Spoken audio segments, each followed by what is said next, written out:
जमीर भाई नमस्ते। 4 दिवस आधी आपण आंदोलन करण्याचा इशारा दिलेला होता। आता प्रशासनाने रोडचं काम एकदम चांगल्या पद्धतीने सुसुकीत एकदम चांगलं केलेलं आहे।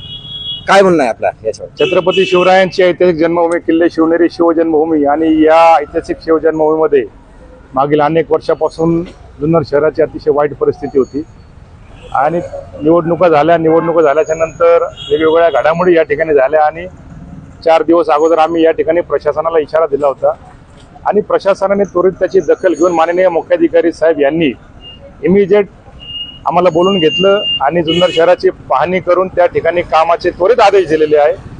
त्याबद्दल सगळ्यात अगोदर मी त्यांचे मनापासून आभार व्यक्त करतो। त्या मुख्याधिकारी साहेबांनी आमची त्वरित दखल घेतली। आदरणीय आमदार शरद सोनवणे यांना सुद्धा आम्ही या संदर्भात सांगितलं, त्यांनी सुद्धा मुख्याधिकारी यांना सूचना दिल्या आणि काम चालू झालेलं आहे। जुन्नर शहर आता खड्डेमुक्त व्हायला सुरू झालेलं आहे।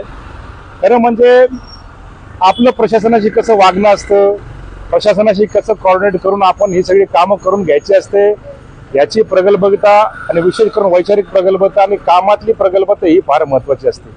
फक्त कॅमेरा समोर आला आणि आरडाओरडा करायचे यांनी कामं होत नाही आणि कुणावरती टीका टिप्पणी करून कामं होत नाही।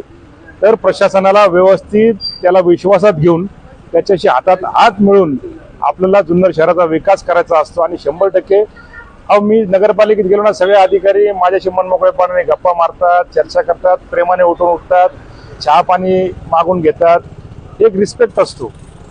ज्या वेळेला आपण समोरच्या अधिकाऱ्याला कर्मचाऱ्याला ज्यावेळेला आपण रिस्पेक्ट देतो त्या हिशोबाने समोरचा पण अधिकारी कर्मचारी आपल्याला रिस्पेक्ट देतो आणि आपण माझ्या राजकीय आयुष्यामध्ये हा रिस्पेक्ट आपण या ठिकाणी कमावलेला आहे। त्याशिवाय मुख्याधिकारी असून द्या, तहसीलदार असू द्या किंवा इतर कोणताही तत्सम अधिकारी, पोलीस प्रशासन, DYSP कुणी असू द्या, आपला शब्द त्या ठिकाणी ऐकला जातो कारण आपण प्रशासनाची इज्जत करतो, प्रशासनाचं रिस्पेक्ट करतो आणि त्याच्यामुळे आपली कामं ही फटाफट मार्गी लागतात आणि तुम्हाला समोर दिसत आहे। आता याच्या पुढे आम्ही जुन्नर शहरात आदरणीय आमदार शरदांच्या माध्यमातून जुन्नर शहराचा एक चांगला सुंदर असा DPR करणार आहे आणि मोठ्या प्रमाणात जुन्नर शहरात निधी आणून या जुन्नरचा कायापालट आपण उद्याच्या भविष्यात करणार आहोत।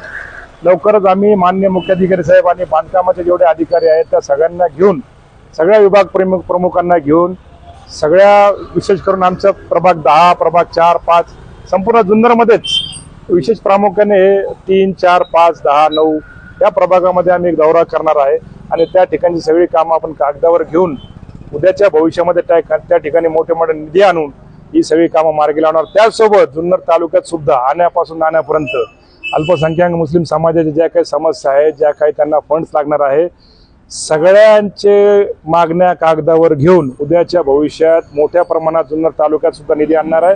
कोणताही कब्रस्तान या ठिकाणी विदाऊट कंपाऊंड राहणार नाही। विशेष आमचे ओतूरचे असून ओतूरचा आमचा मुंडे कब्रस्तान आमच्या प्रायोरिटीने आम्ही घेणार आहोत उद्याच्या भविष्यात।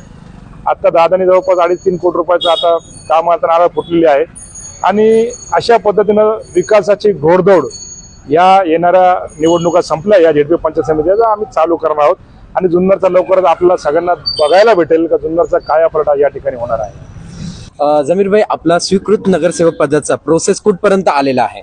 विषय असा असतो का घटनेच्या पत्रासोबत जिल्हाधिकारी साहेबांच्या इकडे आपण फॉर्म भरतो, तो फॉर्म प्रांताधिकारी छाननी करतो आणि संदर्भीय फॉर्म नगरपालिकेत जमा करून पीठासीन अधिकाऱ्यासमोर हे ठेवला जातो।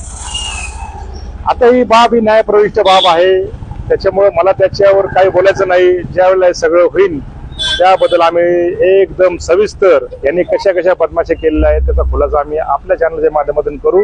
तोपर्यंत आपण याच्यावर काही भाष्य करणार नाही, परंतु एक सांगतो तुम्हाला, या ठिकाणी जे काही होईल ते कायद्याच्या चौकटीत आणि योग्य तेच होईल। काहीही बेकायदेशीर आणि चुकीचं होणार नाही आणि मुळात आदरणीय आमदार शरददादा यांना कोणतंही काम चुकीचं चालत नाही। ते कायद्याच्या चौकटीत हे सगळी कामं करून घेतील याची मला ठाम खात्री आणि विश्वास आहे। जय हिंद, जय महाराष्ट्र। धन्यवाद जमीर भाई। वीडियो पसंद आई हो तो उसे ज़रूर लाइक करें, उसे शेयर करें और अपने कीमती राय कमेंट बॉक्स में ज़रूर डालें और इसी तरह की मज़ीद वीडियो पाने के लिए चैनल को ज़रूर सब्सक्राइब करें और हमसे जुड़े रहने के लिए बेल आइकॉन की घंटी ज़रूर दबाएं। आपका अपना ज़मीर कागदी। अल्लाह हाफिज़।